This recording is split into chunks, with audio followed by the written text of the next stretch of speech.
This is a Volvo semi-truck D13 fan belt tensioner. I kind of knew it was inside, but I still want to take it apart to see what's inside. And just in case if anybody else wanted to, here's a video. So, I knew it had a spring. I had to grab my DeWalt grinder and grind through it, make sure I weakened it so it doesn't explode in my face. Yeah, so here it is. Came out, bunch of plastic, spring obviously. There was anti-friction tape or plastic in there. There's that. There's more plastic here, and obviously it's aluminum. And then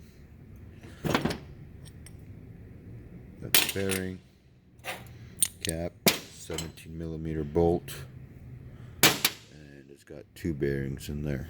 The bearings are good.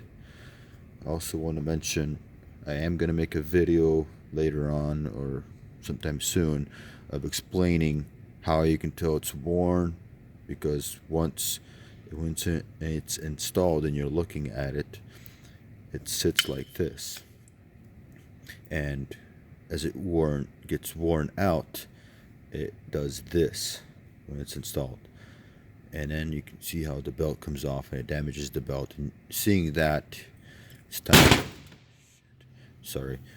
to replace the tensioner.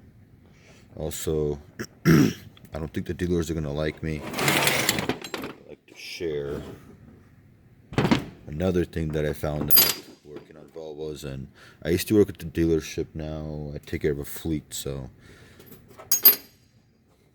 this is what it looks like when it's new.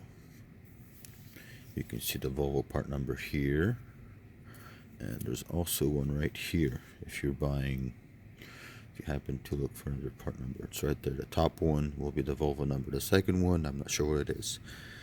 But you can also get the same tensioner with the original manufacturer part number, which is, this is the Volvo number, and this is the Dayco number, the 89935.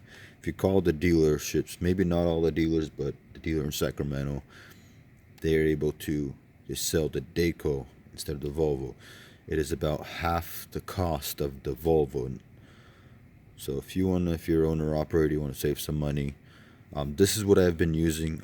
Obviously, it's from the dealership. I'm not saying you should do this, but this is what I do, and it's the same tensioner, except for it doesn't have the Volvo number on there.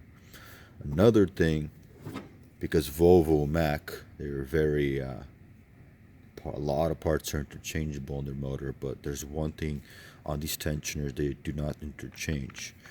It's obviously, you can see real quick, you can tell from the pulley. Volvo is shiny, Mack is black. They use a smaller belt. The body itself, it looks to be the same. It's a different number on there, but I just wanted to bring that up and talk about it, is that the pulley is smaller and it will not work on a Volvo. I did this mistake, but so I wanted to share it with you guys. And that's it. This is what I wanted to show you. Sorry for a bad video, but I'm learning. That's it. Thank you for watching.